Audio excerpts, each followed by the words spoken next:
But tonight, I want to talk to you about the Economics Development Committee. Today, the city of Prairie View is part of the westward expansion. We need to ask ourselves, are we ready for the movement? I want to thank Mr. Easy, who is the present president for the Economics Development Board, and also some of the members. He's doing us a great job. Tonight, we have an opportunity to approve the 2020 board budget.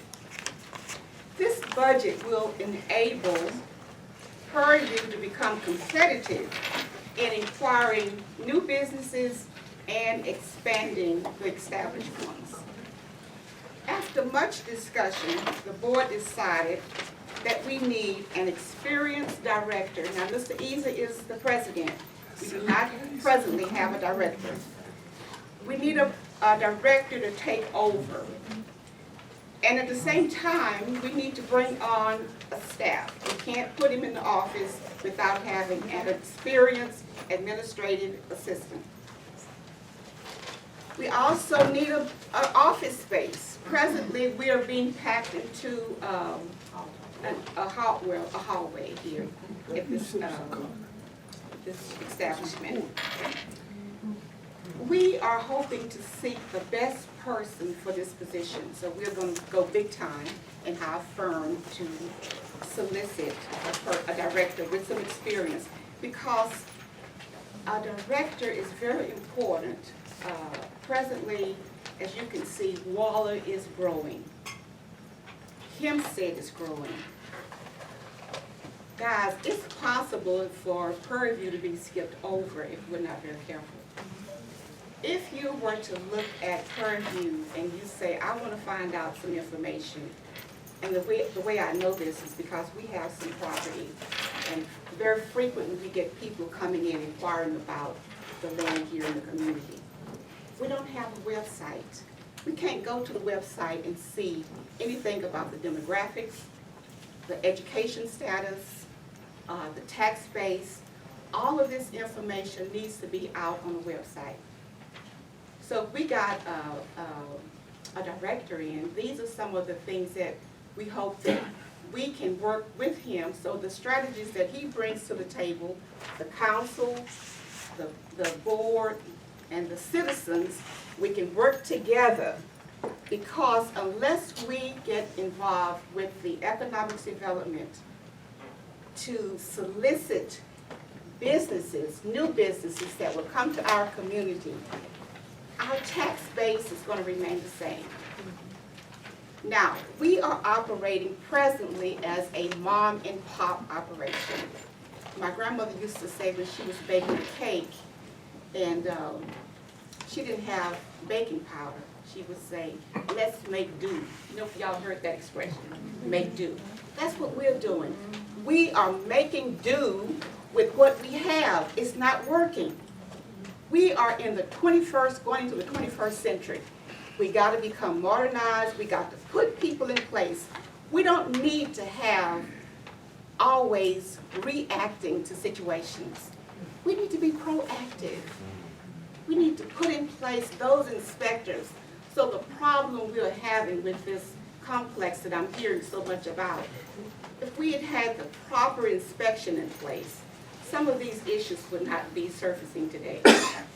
We got to be proactive. And students, as my dad said, you have 4 years to come here, get your degree, and come home. No summer school, just 4 years.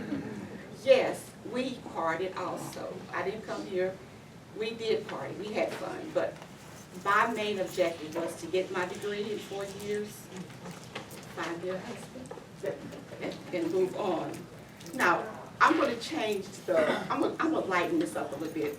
I worked as an assistant principal in Fort Bend School District. One of my practices, some of you people have heard this, one of my practices when a student came to my office, I would discuss his infraction, and then I would say, I need you to call your parent. And they would call, get on the phone. One day this little boy called, dialed this number, and he was just so apologetic. Granny, I'm so sorry that I did this. I'm in the office, and he just went on and on. And I kept thinking, poor baby, I'm not gonna give him very much discipline. So I said, give me the phone. And so I said, hello, Miss Jones. The lady said, ma'am, I don't know who that kid was. I don't have a child at your school. So he had pulled the fast one on me. Now, also, we need to work with the landowners of the area to ensure that the price they're giving for their property is competitive with the prices paid in the county. Land is expensive. We cannot make any land. Once it's gone, it's gone. If a person in Wally is getting $43,000 an acre, then we should expect to pay the people in Prairie View the same amount of money. We need to form communication with a realtor. We need to organize our landowners so that if somebody comes looking for property, then somebody here will say, well, I know Mr. Jones has 50 acres, you want to go and look at that. We need to work with a realtor for the city. And that person can, you know, I don't know how frequently you all are asked about someone establishing a business. You never ask. If you are, then we need to make sure that you know where to direct those people. Okay, we need to be proactive and not always reactive to situations. We need to work together as a team. And please realize the importance of approving the ECD budget in order for the city to continue moving forward at this increased rate. We do not want to be left behind. And with that, let's have a good afternoon. Thank you. Eda Brown. Good evening, it's still evening. Mayor, city council members, and wonderful, beautiful residents of Prairie View and surrounding areas where you're from. I wanted to talk about two general issues and one that has to do with item number 6. So when we get to item number 6, I'll talk about that one. Is that on there? House Place. Right, the house party. The two general items that I wanted to talk about have to do, number 1, with selling property on University Avenue. The city owns a block of property there, and it's important that we are very careful about the sale of that property of the city. And by that I mean there are a lot of commercial businesses on that street. There are also residential people that live on that street. As of late, the university has been strategically purchasing lots up and down University Avenue. From a strategic plan I saw from 2011, the university's plan is to totally redo that and buy all the land on that strip and redo it to the university liking. And I thought about that because most of the students at Prairie View A&M University are black students. A lot of them are first-generational college educated. And so many of the university students carry big loads of student debt. The big loads of student debt will follow our students for the next 20, 30, 40 years. I have students that graduated in the early 2000s that are still paying student loans. I make that point because, in my personal opinion, there's this thing called generational wealth, and there's also this thing called generational debt. And it seems like to me, now this is my opinion, that people who own construction companies who benefit financially from building buildings, office buildings, classroom buildings, housing, student housing on campus. I think that was the name of an organization, American Campus Housing, or whatever it is. It seems like to me Now this is my own thinking, that by buying land in a historically black city and having my friends and family who have construction companies build on that land, all the while the black students who are paying tuition and fees that go to the university are carrying the debt, so that my kids and my grandkids and their kids will have wealth without even having to work. While a lot of the black students are working on jobs, making $20,000, $30,000, $40,000, $50,000 a year. By the way, some of them even working for the companies that the other people who have construction companies own. So they're working for these companies, carrying student debt, while the people who own the companies are passing along generational wealth on the backs of the students that are carrying the debt. So there's something wrong with that, in my sight.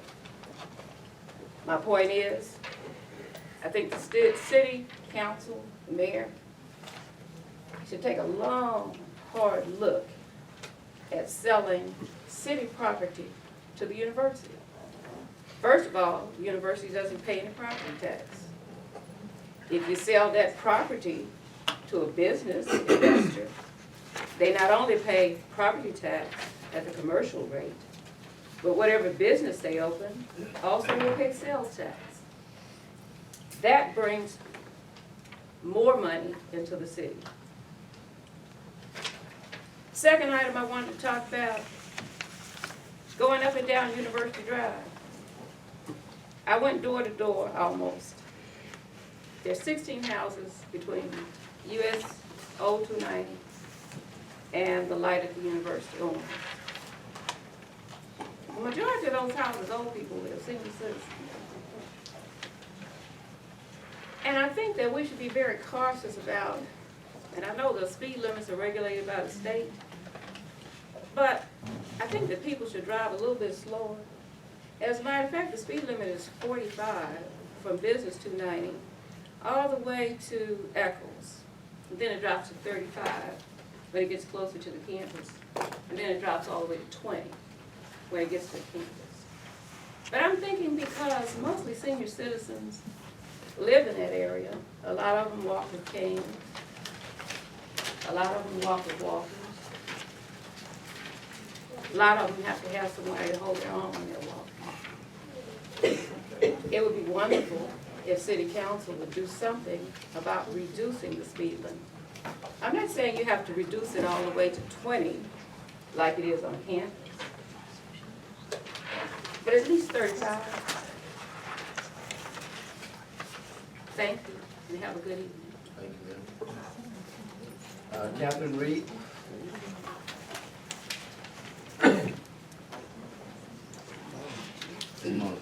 Good evening to the mayor and the council members and my fellow citizens. I'm really here to talk to the council members. As you know, our city is 50 years old this year. It was formed in 1969. I mean, it was a city before then, but we incorporated in 1969. And so we have been trying to have celebrations, and we've had 2 so far, and we're working on our 3rd one.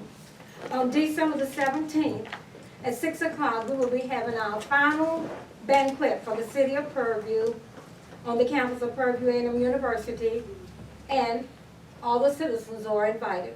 And I think you will enjoy it. It's going to be a wonderful program. But I'm the chairman of the historical committee, and I think I brought this before you all before. We would like to leave something lasting for the city. We don't want to just wait till every 50 years to do something. And I'm here to ask the council members, thank you, and the mayor, if they can still help us with building a memorial wall. We want to recognize the contributions and the services that people contributed to making this city grow and develop. And it's going to grow and develop some more in the next 50 years. But I need permission from you all, and I'm hoping I really would like to see us put the wall, I'm not for sure, but I really would like to know if we wanted to put the wall facing the building out here. It's gonna be like 8 feet high, about 10 or 20 feet wide. And you have names on there, like brick, something like this, where it said Brian Rowland, councilman. It would be like A.N. Condexter, veterinarian. We have people that, at one time, this was just roads coming in here. These people worked hard, and they made this city grow. And I don't think we ought to just forget about them. I want them to be recognized. And I'm wondering if you all will give me permission. If y'all want to, you can tell me yes tonight. To put a wall out there, because I need the council members to agree with me. Is that something y'all feel like is worthwhile? They're not allowed to Oh, answer they you. can't answer? Oh, I wanted to get an answer. I want to address one thing right now, no, y'all. I want to address one thing, no. Did you say icy? Okay. Mr. John Walker was talking about having parties. My husband owned the club, and I ran it with him. But I want to tell you something about parties, and that's the only thing I want to say. I don't think it's that people don't want you on the party. I don't think you know that in this day and time, it can be very dangerous at parties.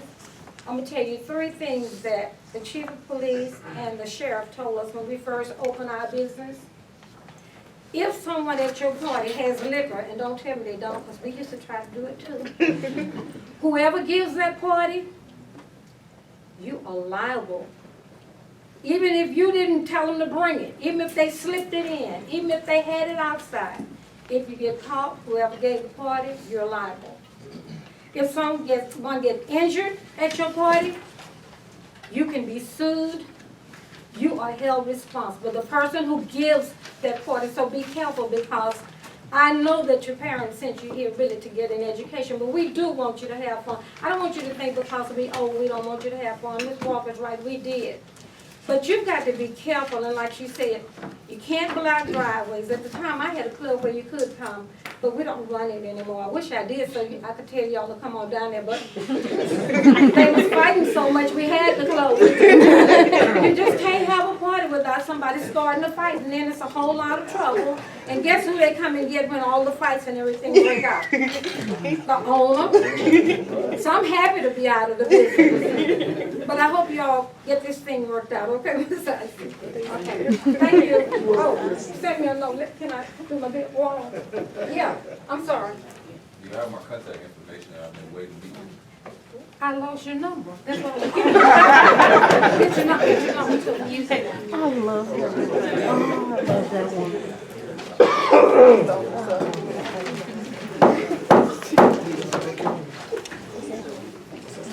I rise to Mayor Pro Tem, do my citizen comment. I know I'm the mayor, but I'm a speaker as well. Can someone track for 3 minutes? Not a problem, I won't be long. As residents come to me, or as they come here with your issues, I'm charged with trying to address them. One of the issues that has come to me several times and is listed as item 4, which I'm speaking on the agenda, is council travel. And in checking on, and in having run the NAACP in Los Angeles, we were apolitical. We did no training for councilmen or any other elected officials. And that's the only reason item 4 is on the agenda. It's on the agenda because we, the council, myself, we're charged with the fiduciary duties of property tax, sales tax, and the funds that come to us. So as this kept coming up, I was asked, as with any other issue, to place it on agenda, and that's why it's on agenda today. Has nothing to do with me. If it was me, I'd have put it on agenda long ago if it was a concern. But when it comes up as a public concern, I'm charged with acting, and it's no different than any other concern that people have. So with that, I'm done. Thank you, Mr. Mayor. Yes, sir. Thank you.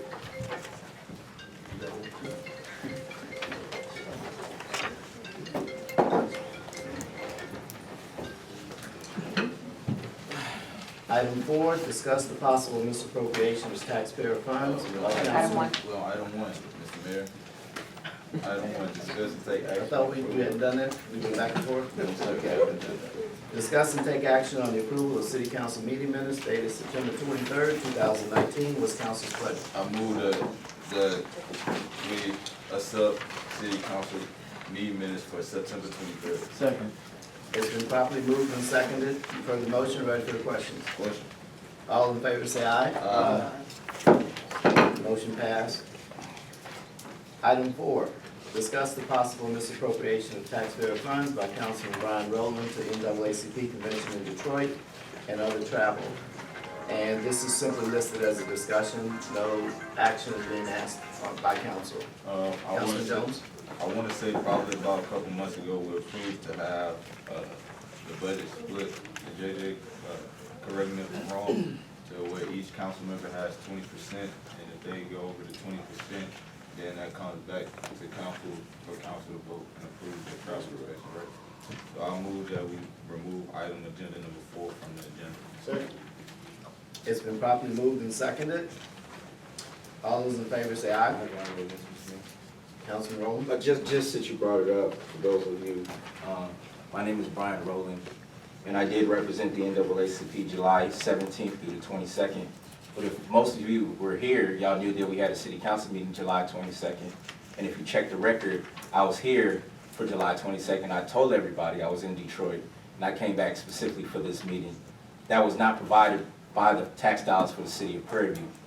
I did go to a conference called Local Progress that was in Detroit. July 23rd through July 28th, that was a city-related conference. Came back for my NAACP duties, came to a city council meeting, and then flew back to Detroit. And if y'all would like a presentation, I can have one at the next meeting. Thank you for being concerned, Mr. Mayor. You're welcome, sir. Call for question. All those in favor say aye. Ayes have it.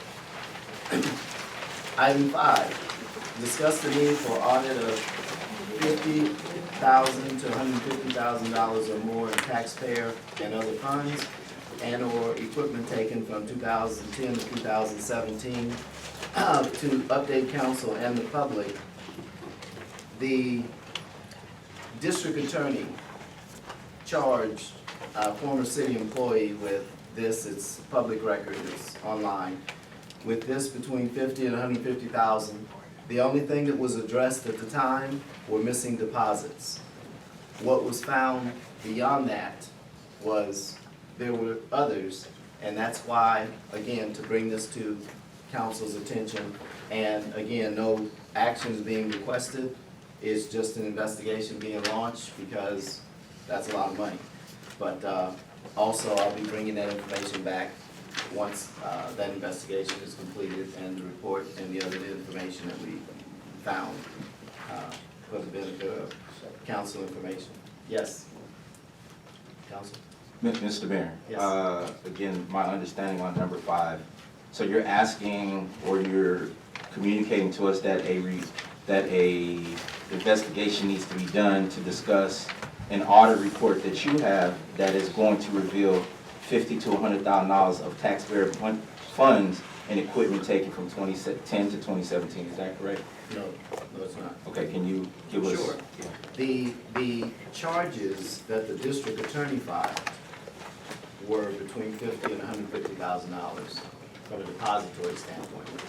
There were other, as you see, and other funds that were taken in addition to that, and I'm working with a couple of folks in the city that we've gone over that. Chief Solomon was involved in that prior to his departure, but I'll be bringing back that once we get that additional total. The 50 to 150 were alleged funds from deposits only. So Mr. Mayor. Yes. I'm a little confused. Okay? 3 years ago, you came to us, or a little over 3 years ago, you came to city council with an emergency and you presented us with some information saying that some things had happened and you're going to provide us with a report. Up to this day, we still have not had that report, and it seems like this is what you're talking about in reference to after action over 3 years. And so my question or concern is, one, outside of bringing this information, is it costing us money? So what is the scope of what you're looking for? So usually, so I think on the agenda, we have to do an internal audit. We ask for some things, and so what is the scope of work? What are we looking at? And is there associated costs, or is that something you're gonna bring back to us? Again, we just wanted some additional information because this is, Sure, there are no costs added to this because it's being done internally. There's information that was found subsequent to this. I never said I was bringing back a report. I said the Texas Rangers were investigating and the district attorney subsequently filed charges. That was a criminal matter. That's not a report I would bring back to you. Councilman Randall. Okay, so, I'm trying to get a little clarification on the purpose of this specific item. And, as Councilman Rowland stated, when this first happened 3 years ago, when the city was prepared to launch an independent audit to figure out exactly what went missing, but we decided for the sake of saving city money that we were going to rely on the Texas Rangers, audit and the district attorney's findings. But to this day, nothing from that has ever came back to the council as far as what the final results were. So if this item says discuss the need for audit, are you asking for us to consider an audit? I'm a little bit confused about what this item is saying, because you're saying that there's more information that you have to bring back to us. So why wouldn't this item wait until you have information to present to us? Well, my job per charter is to keep council informed. What I have done for every bit of my 38 months, and I didn't bring this 3 years ago, because 3 years ago I couldn't talk about it because it was being investigated. It was only recently finalized in district court in Waller County with the district attorney and all of that. This is, as with the mayor's report has always been, if there's something that I'm aware of or something I'm working on, I use this mechanism of making you aware of what I'm doing. And as it culminates, then I'll bring it back to you. I'm just letting you know what happened. These are the numbers that were filed by the district attorney. And some other things have come up, and I'm just letting you know we're doing the due diligence. As we find something, whether it's this or a new business coming in, we keep you aware of it. So as it finalizes, or if there's, well, I know there's gonna be some additional information, but it'll be something I'll bring back to you as we finish that internal information. Councilman Wallace. And I guess I'm kind of sharing the same sentiments with Councilman Randall, because typically whenever you just want to give information, you just put it in the mayor's report, and you don't have it as a separate agenda item. So to have it as a separate agenda item, as opposed to just putting it in your mayor's report, if it's just something that you just want to just let us know about it, I'm the same way with Councilman Randall. Sure. Well, some of the council has stated that the bullets in my mayor's report were not enough. And on this issue, with these 2 sentences, albeit just, one extremely long sentence, this is making you aware of something that's, substantial. It's internal. It's an issue that you all are aware of. I don't think, like myself, I didn't realize until this came out through the district attorney that it went back to 2010. I came in 2016. So again, this is just letting you know what I'm working on. And periodically, there are things that I'll put on there. But again, notice I just discuss the need for an audit of this, and I'll bring you back any additional information. Yes, Councilman Randall? I just have a follow-up question. At some point, you're telling us that we're going to receive the audit from the Texas Rangers performed to come up with this number? No. That's from the district attorney. That's a criminal thing. I don't have access to that. So, See the other funds?